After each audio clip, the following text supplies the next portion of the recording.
So we'll get into some quick background.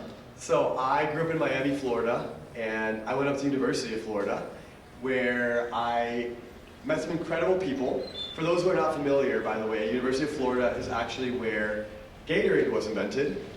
And for those that are not familiar with the name Gatorade and where it came from the Florida Gators. So that's actually Dr. Robert Cade. He's the inventor. And so the name comes from Gator, Cade, Gatorade. So, fun fact of the day. It's also where this guy went to college. Anybody know who this is? Raise your hand if you know who this is. Nobody. All right, how about this guy? Yeah, you guys know him? Okay, so this is his co-founder and CTO for NVIDIA. He actually went to University of Florida back in the 80s, studied electrical engineering, and went on to build one of the most revolutionary companies in history with Jensen Huang. So yeah, it was a very, very interesting place. But for me, growing up, my parents are both immigrants, and they always wanted me to take a very secure path. They always told me you have to be a doctor, lawyer, or an engineer. And how many of you guys can relate to that? Raise your hand if you can relate to that. Okay, nice. A lot of the room. Great. So yeah, I really wanted to get into business, but because of this pressure from my parents, when I went to college, I ended up majoring in engineering.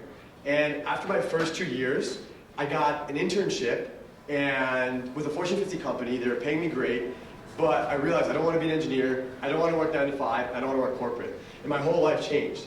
So I immediately started my first company. This is me my junior year of undergrad. And ended up meeting this guy over here on the left. So the guy in the middle was my business partner of my first company. We were building a small marketing company doing video content. And he's like, you gotta meet this guy Justice.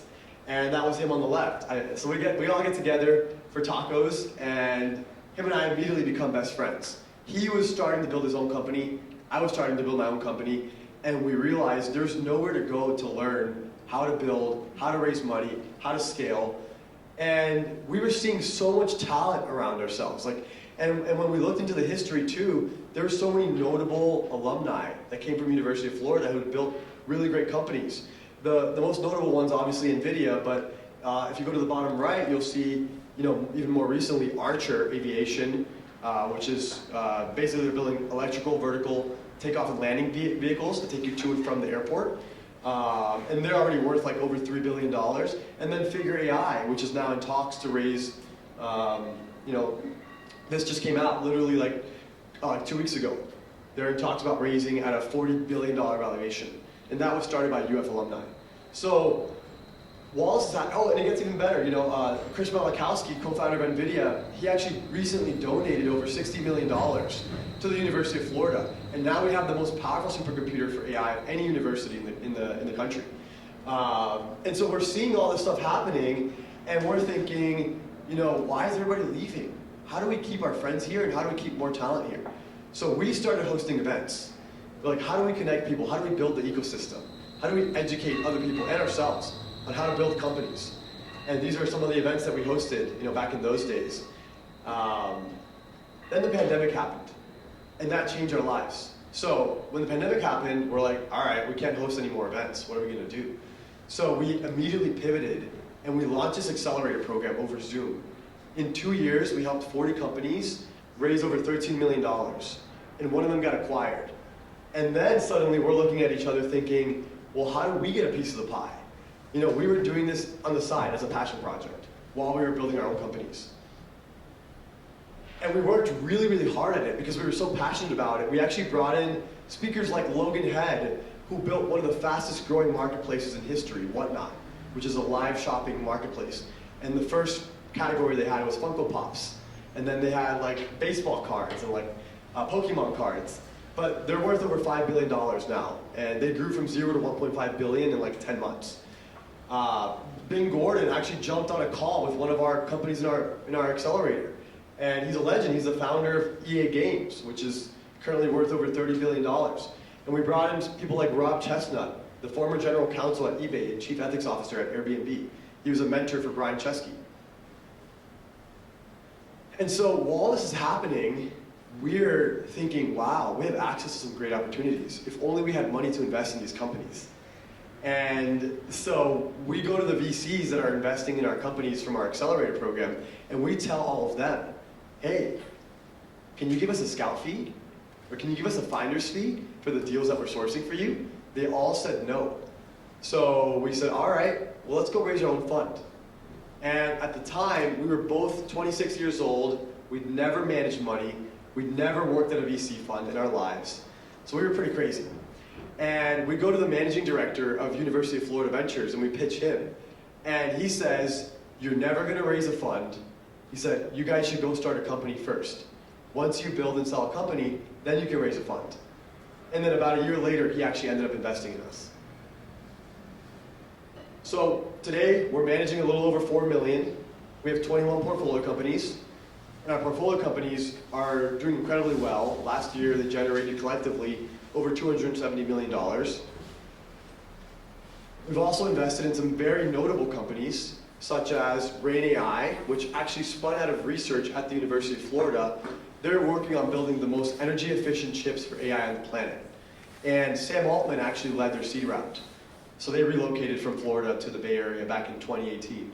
And then, who knows that guy over there? Raise your hand. Yeah? One? Only one person knows who that is? Raise your hand if you know who that is.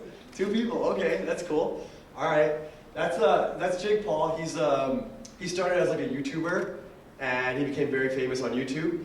And then he got into boxing, and like last year he actually boxed with Mike Tyson. Like he had a fight with Mike Tyson. Anyways, he's like a big influencer in the media and sports world.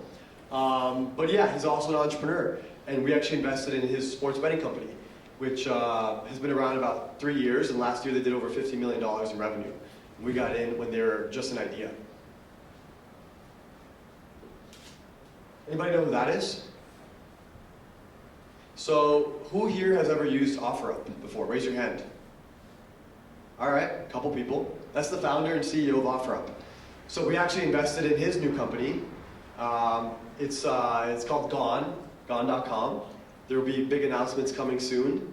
They raised some good funding, but it's still, they've been operating pretty low key, just building out the infrastructure, getting set up. But super excited about what they're doing.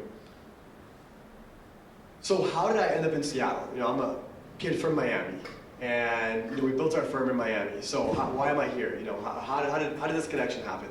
Well, basically back in 2022, about 3 years ago, I was, we were running the accelerator. I was trying to build my company, and my ex-girlfriend, my girlfriend at the time, she was a nurse at a hospital in Florida, and she said, I want to be a travel nurse because they're paying really, really good money. And I said, hey, if you go to any city with a good tech ecosystem, I'll go with you because I can build a network and it can be valuable for our firm. So her first contract was at Tacoma General Hospital. So we moved out here, and back in those days, I used to take the bus up once a week, twice a week, come up to Seattle, try to have some meetings, try to build my network, and started to get really well connected. And then, around that time, so it was February 2022, I had just sold my car to start the fund, right? Starting a fund is very expensive, and you need a lot of capital, which we didn't have. So me and my co-founder, we both sold our cars to get started. And then, I moved up to Seattle, and after about 4 months, I completely ran out of cash, and then my ex-girlfriend ended up kicking me out, broke up with me because I was broke, and then worst of all, took my dog, which was my baby, and it was the hardest part about everything for me, without a doubt. But so all of a sudden, I find myself on the opposite side of the country. I'm all alone.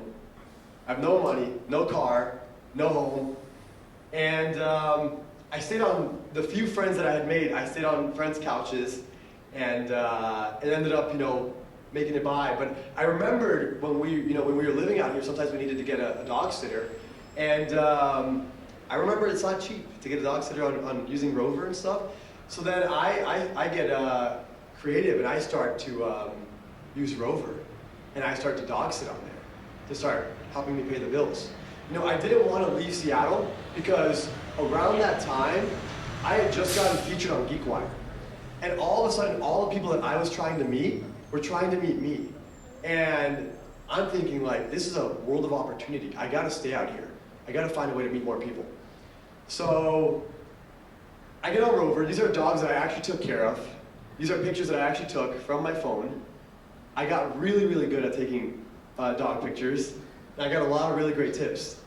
So this is how I was sustaining myself while I was out here, trying to build my network. And just 3 days ago, I actually just went for a walk with the founder of Rover, and we just co-invested with him on a deal as well, which is just pretty incredible to think about how far we've come in just a few years. And around that time, when I was like struggling and trying to figure out, how am I going to survive and stay afloat here in Seattle, I had just met Christopher. It turned out we were living in the same building in Tacoma. And we had just met like a few weeks prior to this. And he's like, hey, well, I'm actually going back to Alabama for a couple weeks. He's like, if you take me to the airport, you can have my car and you can have my place.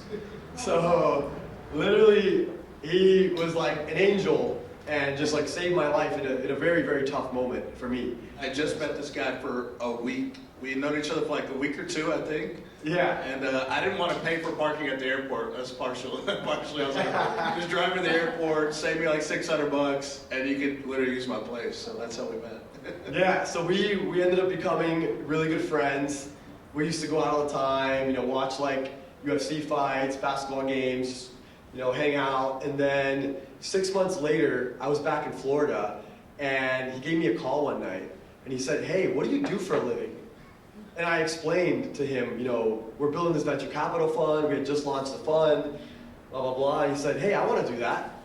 And I said, okay.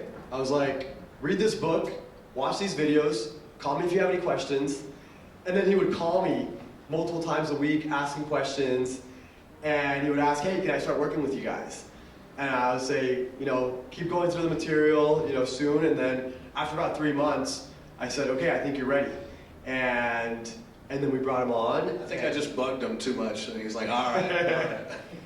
I was like, all right, let's give this a shot. And now it's been over 2 years, and he's been an incredible asset to the firm and to the team. So I'm going to hand it over to him so he can share more about his story, and then we'll get into some more interesting and more insights on how to build a company and all these things. All right, give it up for Pablo, please. Thank you.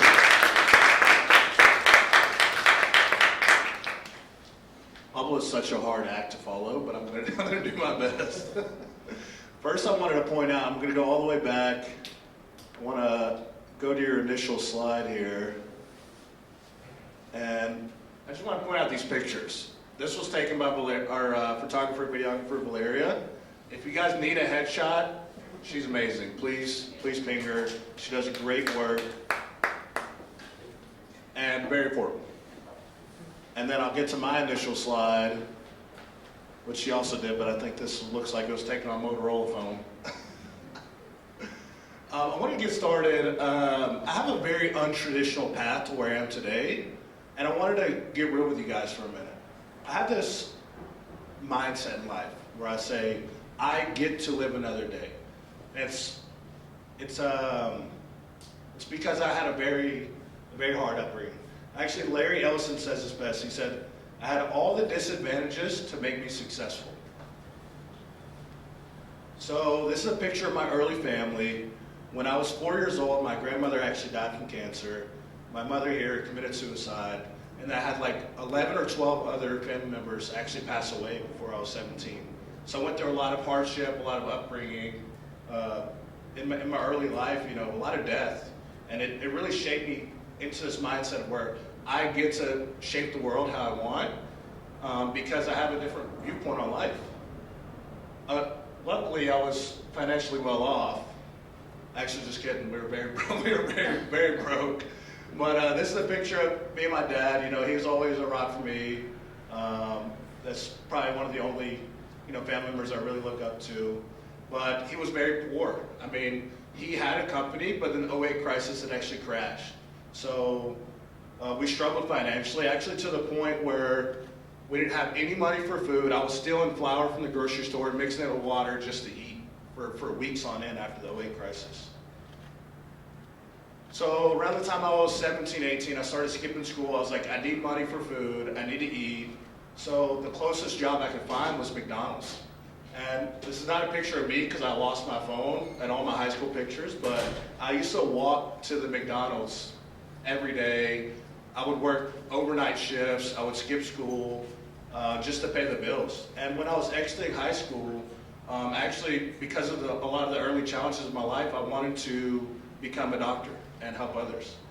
So I would study in this back window of this McDonald's to become a paramedic at a local community college. I walked there, I walked to the McDonald's. I was just doing whatever I could to get out of my current situation.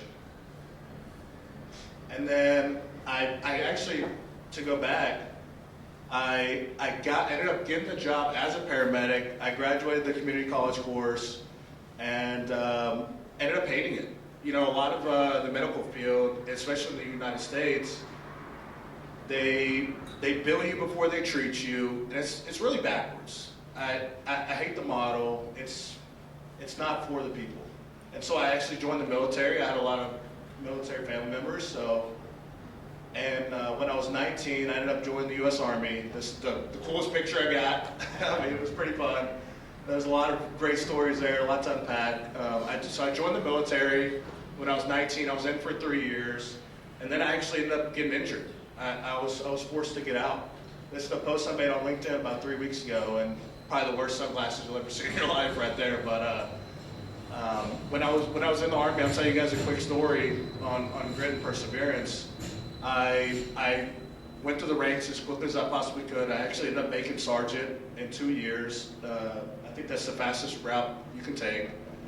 And I wanted to become a special forces soldier. So I was running, I think, 175 miles a month, training for what's called the Q course. It's this intense 2-year course to become a special operator in the U.S. Army. And I think about 3 months into that training, I broke a bone in my right foot, and the doctors misdiagnosed it. They told me it's a muscle-related cramp, and I ran on a broken bone for over 1,200 miles before they took an MRI, and by that point, the bone had completely disintegrated, and I had to get out. So that was my exit from the Army when I was 21. And then luckily, the U.S. Army has this program with Microsoft called Microsoft Systems and Software Academy, where I learned cloud architecture work, just some early certs for Microsoft Azure, and I got this job as an IT consultant for this company called Executive Tech. I was actually the second hire for their Seattle satellite office from Utah. They were doing about $20 million a year in revenue at that point, but I was hungry. I was hungry to make an impact on the world. And I actually took this company to about $40 million in revenue by myself with one other guy here in Seattle before I left a year and 4 months later. We grew organically to 81 people. And what I was actually doing was, and I was an IT consultant. I wasn't the sales guy. I wasn't the BD guy. I self-taught myself IT consulting. I managed the full tech stack for all of our clients.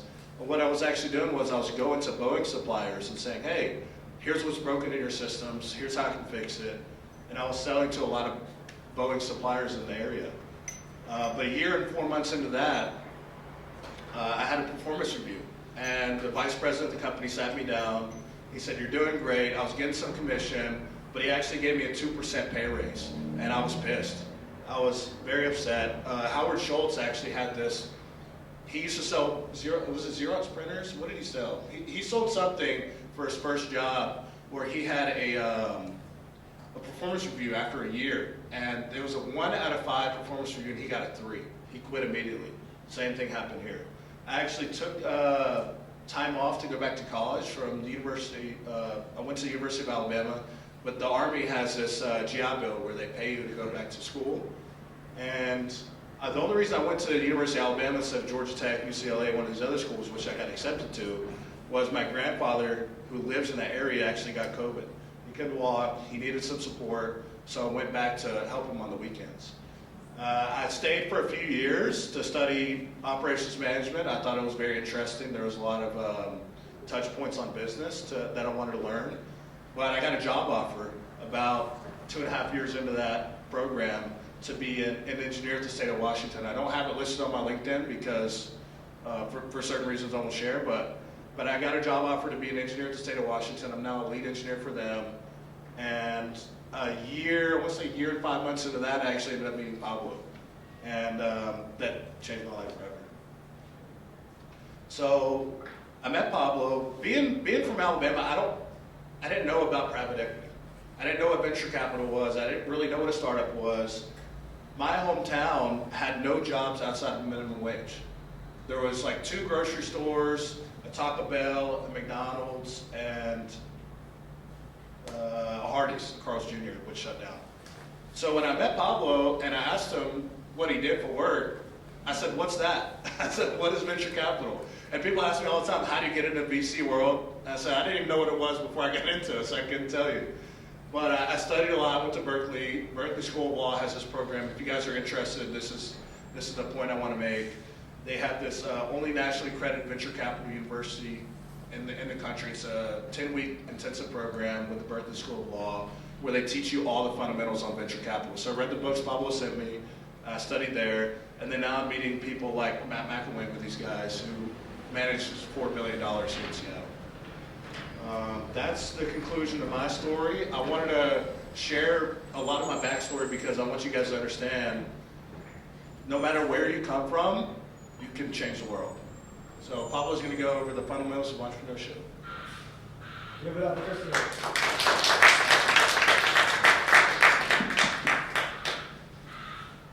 All right.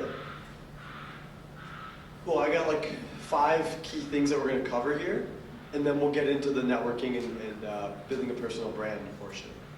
So these are meant to be things that are practical, actionable, and are applicable no matter what it is that you want to do.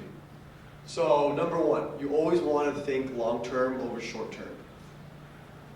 And to put that into perspective, or what that means, is you want to optimize for growth, not, where can I make the most money in the short term, but where can I learn the most? Where am I going to grow the most? What's going to challenge me the most?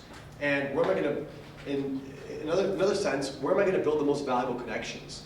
And where am I going to be around the people that I can learn the most from, right? Those are, I think, at this stage in your life, when you're just going to enter the workforce after graduating, I think these are the questions that you should be asking. Also, this is the best time in your life to be taking risks, right? When you ain't got nothing, you got nothing to lose. This is a quote from a Bob Dylan song, like a Rolling Stone. And my mentor, Marty Schaffel, he built a company, sold it for $500 million, 100% shareholder. And he always says this quote, because that was kind of how he started his company. He just put it all on the line. And so you're in a stage in your life where you don't have, the same baggage or assets that other people may have. You don't have a ton to lose, right? And you have a lot more freedom than maybe other people have later on in life, because they have a mortgage to pay, or more bills to pay, or a family to take care of. So this is really your time to go on the offense and take those risks. And a lot of people wonder, but what if I start a company and it fails? Well, the reality is that even if you started a company and it failed, you would learn so much from that experience, and you would prepare yourself. I mean, even if you wanted to go back into the workforce and get a job, the skills that you would learn in trying to build a company and the person that you would become, you would be a way more hireable person than somebody who hasn't taken that leap and tried to go at it.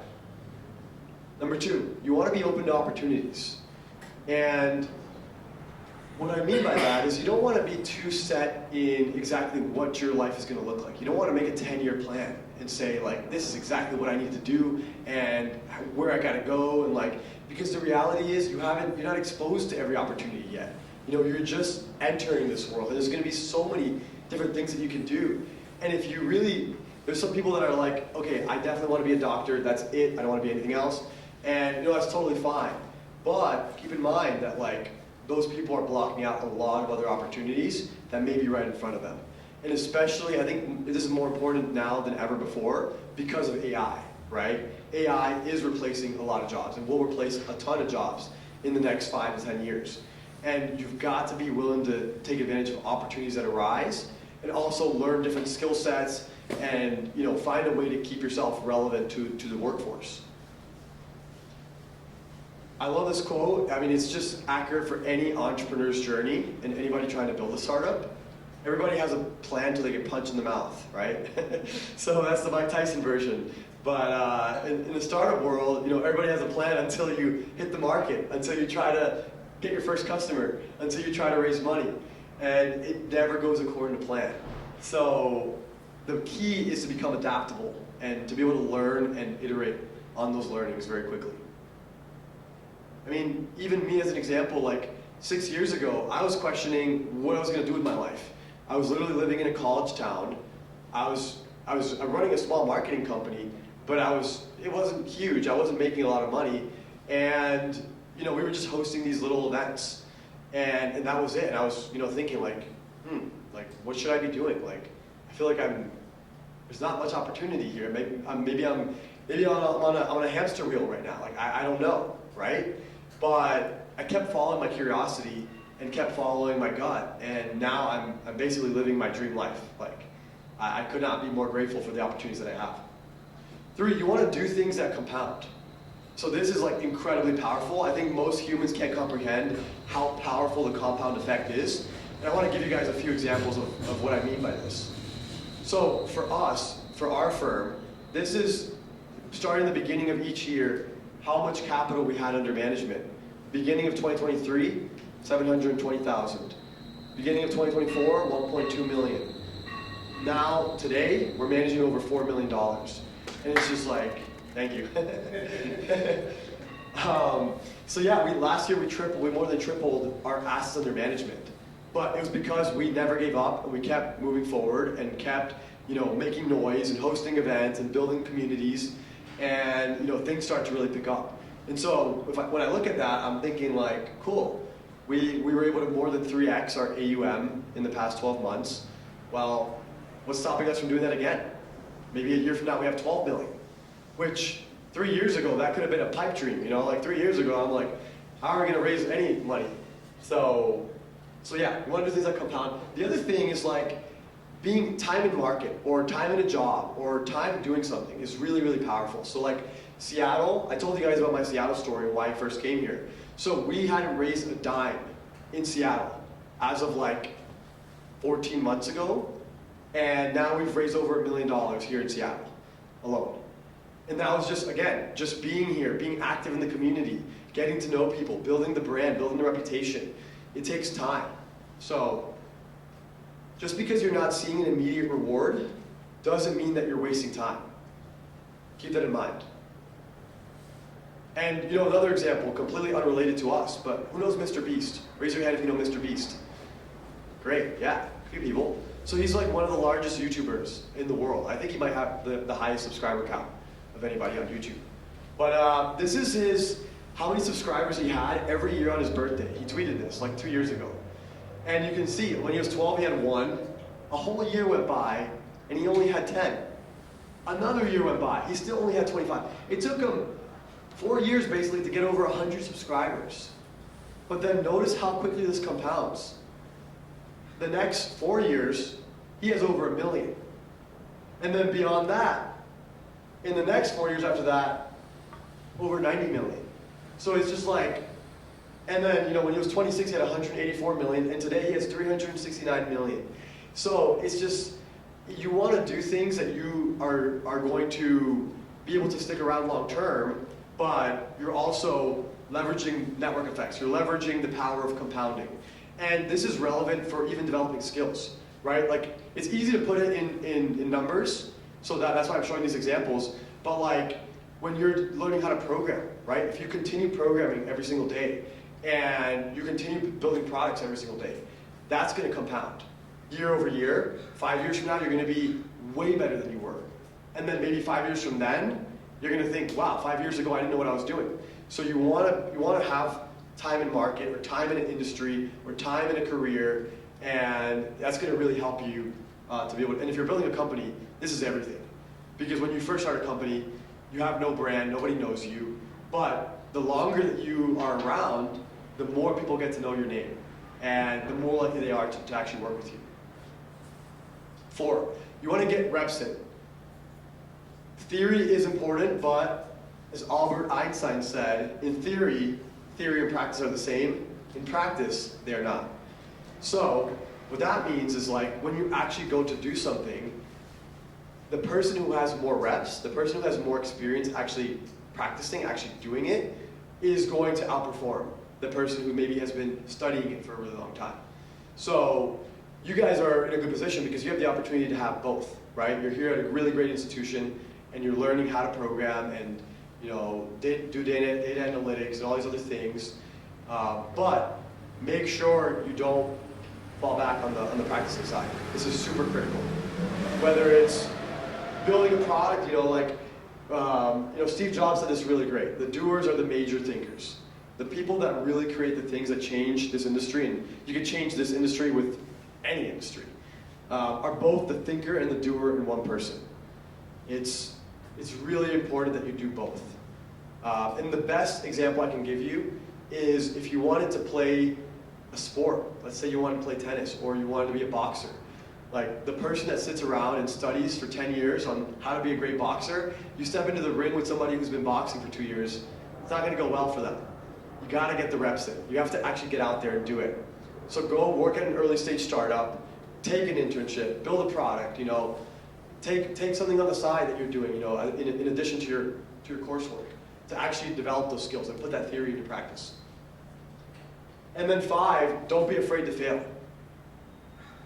Failure builds resilience, and resilience is the backbone of any company or accomplishing anything great in life. And Jensen Huang said it better than anybody. He was speaking at Stanford, and he said, they asked him for a piece of advice for students, and he said, I wish upon you ample doses of pain and suffering, because that is what builds resilience. And nothing great gets accomplished without a high level of resilience. Who knows who that is? Nobody? One person? Okay. This is David Goggins. He's like a crazy ultra marathoner. He was a former Navy SEAL. This guy, when he was first early in the Navy, he signed up for a 100-mile race, and he hadn't been training, and the race was 48 hours away or something. And he actually did the race, and he actually finished it. By the time he was done, he was in pretty rough shape. He broke every bone in his feet, but he just kept running. It's insane. He finished the race. And he always says this quote, he's callous your mind. And I think this is very applicable to doing anything remarkable or building a company, is you want to build those calluses. And a callus is basically when you go to the gym and you start getting these hard bumps in your hand from lifting weights. So it's the same thing, as you do more difficult things, as you fail more, then you become more resilient to it. And I like this graphic because, so you got, a lot of people want to live in their comfort zone, and that's totally fine, but if you want to grow a lot and you want to do something remarkable, you have to get out of your comfort zone. And in fact, the further out you get from your comfort zone, the more likely you are to fail. But that's okay, because failure, the way you should view it is failure equals learning. So there's nothing wrong with that. And then going back to the whole plan thing, the next, whatever it is, the next 5 years of your life, the next 10 years of your life, they are likely not going to go exactly how you have them planned. And you have to develop that resilience to be able to adapt on the fly and survive the challenges that are going to come your way. This is just another example of this being applied to sales. So when you first start to learn sales, the first thing they teach you is no is when the sale begins, right? When you first hear no, I'm not interested in buying a product. No, I'm not interested in working with you. That's when the sale begins. So you don't want to hear no and immediately think okay, I'm a failure, I'm giving up, You want to see failure as a stepping stone. Whatever you want to accomplish in life, there's going to be failure, and you just want to learn from that and then keep moving forward. So this is, I like this, I don't know if you guys can see it, it's kind of dark, but this is I believe it's called the Hydra. It's in Hercules, the movie, and it's part of Greek mythology, but this is what, if you're an entrepreneur, this is how you want to be. Basically, this creature, when Hercules chops off one of its heads, it grows 2 more. So you want to be the person that every time you fail, you come back stronger, and you get stronger from it. I'll give you some real examples of really remarkable companies that have been built. Twitch was 60 days away from running out of cash. And the founding team had an emergency meeting and said, what are we going to do? We're either going to shut this down, we're going to lay everybody off, or we're going to figure out how to get profitable. And they got profitable, and they actually ended up generating almost $1 million of profit that year. And this was halfway through the year already. Airbnb, they launched 3 times over the course of almost 2 years. They maxed out a ton of credit cards. In fact, they had a binder full of maxed out credit cards that they just kept because they had so many of them. And they survived for years before actually getting traction, right? It took them a long time to get, they finally made a goal one summer. They said, we have to get to ramen profitability, which basically meant they had enough money to be able to buy ramen and survive. And that summer they were able to do it. And then Slack, who has used Slack before? Raise your hand. Yeah, most people. So Slack actually started as a gaming company. Did anybody know that? Raise your hand if you knew that. Okay, yeah, one person. So they were trying to build a game. I believe it was called Glitch or something like that. And it didn't go well. And they were talking with their investors and they were like, hey, right now, things are not going well with the game. We're thinking about either shutting down and returning all the money to our investors, or taking the money and trying to build this. We built this internal communications tool, and we think there could be an opportunity there. And that's how Slack came about. And they got acquired for $27 billion. All right, we're going to get into some networking and building a personal brand, and then we'll have time for questions. But as we're going, don't hesitate to raise your hand if anything comes to mind as well. Okay, so I'll go over a couple things, and then we're going to hand it off to Christopher. So, okay, one, right now you guys are in a very great position because you're a student at a very well-known institution, and you want to leverage that as much as you can. I leveraged that to the max when I was a student. And what I mean by this is, right now you can go on LinkedIn and decide, hey, who are the 10 people that if I could have a dream meeting, who is in the position that I want to be in 10 years from now or 20 years from now? You can find those people, you can cold email them, and you can literally say, hey, I'm a student right now, this is what I want to do, I really admire what you've accomplished, and I would love to have 15 minutes of your time and jump on a call, right? And a lot of people are open to that. Like, I'm a VC, and as a VC, as an investor, we get hit with like 20, 30 like cold emails of people trying to pitch us to raise money. And most of those I don't reply to. But I get hit up all the time from students that are like, hey, I'm currently a student all over the country. Like, hey, I'm a student, I'm studying finance, I want to get into venture capital, and I'd love to hear your perspective. And if it's a well-written message and it's thoughtful and whatever, then I will jump on a call with them. And I reply to almost all of those. So leverage the fact that you're a student right now. And beyond that, take advantage of the alumni network, right? This is exactly how we raise our entire fund. Like, the first $1 million plus that we raised was all University of Florida alumni. I mean, we got the Gatorade family in. Finally, we got the managing director of University of Florida Ventures in. And then we got a couple of alumni who have built some really remarkable companies as well. So use a student card, reach out to alumni. Many of them will be happy to meet with you and give you advice. Go to every event you can. You'll start to meet some incredible people. And don't see, some events are very expensive, or maybe hard to get into, or exclusive, or whatever it is. Don't see that as a definite no. There's always a way in, right? If the door's closed, get in through the window. And I'll give you examples of what I mean by this. So literally 2.5 years ago, when I'm living here in Seattle, the first year that I was here, this is like my last few weeks in town, I really wanted to go to the GeekWire Summit that was happening. And it was $700 tickets. And I was like, I can't pay $700 ticket to go to this.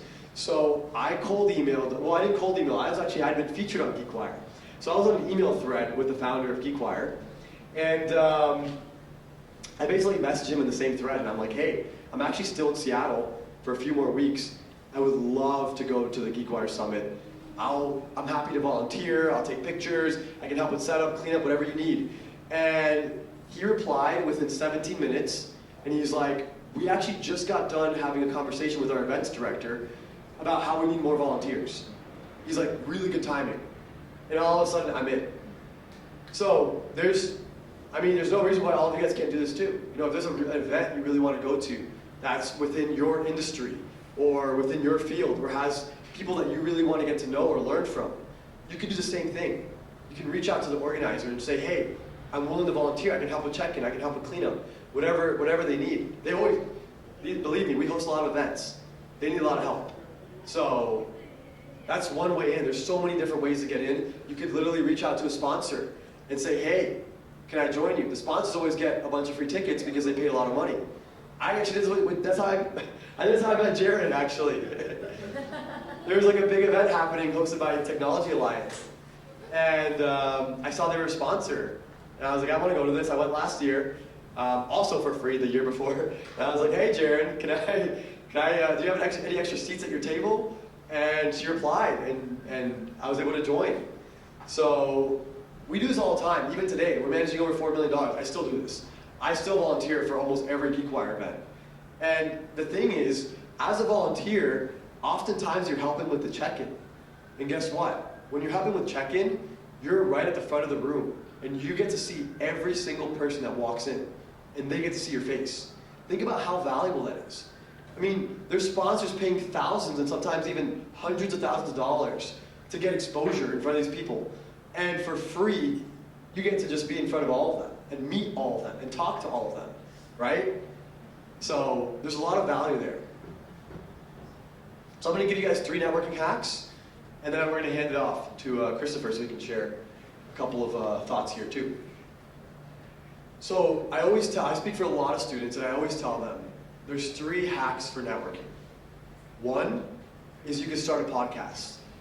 And most people tend to think like a podcast, well, that's really great for like building a following, getting exposure, creating buzz on social media. But the reality is, the actual value of a podcast is it gives you an excuse to sit down with somebody and have a conversation that wouldn't normally want to meet with you or wouldn't normally have time to meet with you. But now, because you're interviewing them for a larger audience, they'll be willing to have a conversation with you, right? So it's an excuse to have the meeting. 2, host events. And this is our bread and butter. We do this every day. We're doing events pretty much, we're going to do over 40 events this year. And the beauty of an event, it's quite similar actually. You invite somebody who's normally very, very busy, typically very accomplished, somebody you want to learn from or build a relationship with, to speak. And usually people are honored. People love to speak about themselves and their stories and what they've accomplished and what they've built. So host an event, ask them to speak, right? Whoever you want to meet. You want somebody to hire you? Host an event, ask them to speak at an event, right? It's just like, what better way to get to know them? And then 3, for people that are maybe a little bit more introverted, maybe you don't want to actually interview people, well, you can start a blog. And you can email people and say, hey, I've got these 10 questions for you. We're starting this new series, and we'd love to get your thoughts on these topics, right? And Christopher's actually been doing this recently. He started a series of interviews and questions that he's asking to a bunch of very high-level investors. And it's getting a lot of exposure. Hey, thanks for the plug. Hey, is anybody in here cold, just real quick? You guys cold? I'm pretty cold. I'm a little cold. Right, I'm going to close the windows. Perfect, thank you. We got a problem solver here. Okay, and then if you take away just one thing today, this is probably going to be one of the most powerful things that you're going to hear all day. Okay? It's the concept of building in public. And I'm saying this from a place of experience of this is exactly how we built our entire firm. And I'm going to give you some real examples right now. How powerful this could be. What I mean by build in public is to be posting every step of your journey, whether you're building a company or not. Sharing, hey, I just went to this event. Hey, I met this person. Hey, I learned this thing. This is somebody you guys should all follow. I give her so much exposure because, so Sarah Romanko is a up-and-coming VC in Austin. And she has 14,600 followers right now on LinkedIn. That's significantly more than me, by the way. And she's just graduated like a year ago. And this is how we first connected. She sent me a cold message on LinkedIn and said, "Hey Pablo, I attended the Angel Club pitch event and would like to connect. As an aspiring VC, I enjoyed hearing you speak more about your experience at 161 Ventures. What's one piece of advice you have for someone looking to break into VC?" I responded, and then she said, "Thank you so much. I'd love to jump on a call." And then we had a call, and I've been connected with her ever since. And she is so active on LinkedIn. And she's posting every single event she goes to, every meeting she has. And she has just built up this really strong personal brand and massive network, by the way, which is incredibly valuable. And then recently landed a job at Geek Ventures, which is like a very, very well-known firm out of New York. So, and it's not easy to get a job in venture, especially right out of college. So I think she's like 23 or 24 and just crushing it. So you want to leverage this, and I'll give you some real examples of how we did this. I posted this from the plane when I landed in Seattle for the first time in my life. I had written it on my 6-hour flight from Miami. And I posted it as soon as I landed, and it was just an overview of what we had built to that day, and explaining reasons for why I was in Seattle and who I was looking to meet. I'm looking to meet founders, investors. All of a sudden, people start commenting on there. They're like, "You should meet this person. You should meet that person." Somebody that I didn't even really know who they were, went to my university, commented, "You should connect with this founder. He's out there." And so I messaged the founder. We set up time to get together. We get together for some beers. And we're talking, and he's like, "Hey, you got to read this write-up on GeekWire. It was written by this guy, Kirby Whitfield. It goes over the whole venture capital landscape for Seattle." So I read it, and I'm like, wow, I got to meet this guy, Kirby. So I cold email Kirby. I get a meeting with him. It was 25 minutes. This guy's back to back. By the way, he's built and sold 4 companies, had 2 IPOs, 2 acquisitions. He's the most active early stage investor in the Pacific Northwest. And we meet for 25 minutes. At the end of it, I'm like, "Can I take a selfie?" Take a selfie. I go home, I post it. Next thing you know, I believe he shared it. John Cook, founder of GeekWire, reaches out to me. I'd never met him before. He's like, "Hey, saw your post with Kirby. We'd love to do a story about your Seattle voyage and what you're doing out here." Next thing you know, I'm featured on GeekWire. And all of a sudden, I'm getting hit up by a bunch of people that want to meet me. People that I wanted to meet, other investors and founders. So, and then beyond that, so that 2 years went by. We hosted a bunch of events out here, started making investments locally. And then last summer, I reached out to Kirby because we were hosting an event. And it was going to be our biggest event we'd ever done. We rented a whole beer hall here in Seattle. We were going to have over 300 people coming out. And I'd already had all the speakers lined up. We had a really great lineup of speakers. And I emailed Kirby, and I'm like, "Hey, we have all these speakers confirmed. We have a beer hall." He immediately goes on Twitter, right after he saw my email. And he posts this: "Pablo Casalimas is changing the game. You're officially on notice." All of a sudden, it gets a bunch of traction. A bunch of people start commenting. This one person who basically was a former CFO of a company that was acquired for like $15 billion here in Seattle. Turns out they were University of Florida alumni, just like me. They looked at my profile, and they saw that, and they commented on the post, "Go Gators." Then this guy actually shows up to the event. This is the event, by the way. I was interviewing Matt McElwain, who's like one of the most legendary VCs of all time. And essentially, he basically helped build Madrona to what it is today, 4 billion AUM. First investors in Amazon and companies like Rover and many others. But at the event, I got a chance to meet this investor for the first time.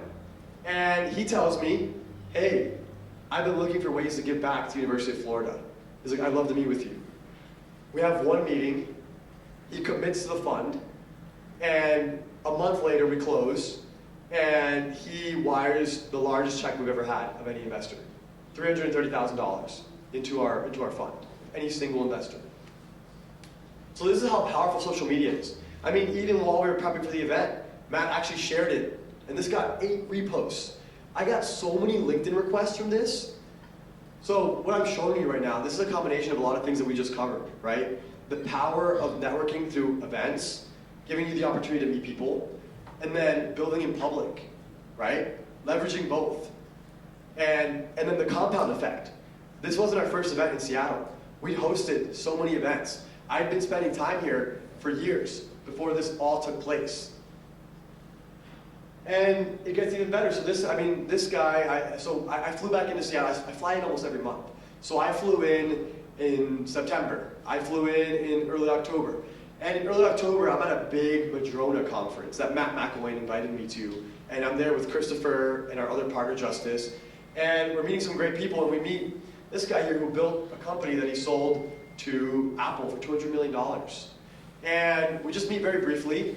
And he's like really interested in what we do. He goes and asks Matt about us at the event. And Matt said really great things about us. And then he comes back, he invites us over for whiskey at his place 2 days later. Literally, we just met this guy. 2 days later, we're having whiskey at his place, and on the spot, he commits $250,000. And the next day, signs. And the next week, wires the money. Insane. But it took us years of working in this market, hosting events, meeting people, building ecosystem to get to that point. So, I want to call up Christopher so he can share a couple more thoughts here, and then we're going to go ahead and get into our panel. Yeah, give it up for Pablo one more time. Thank you.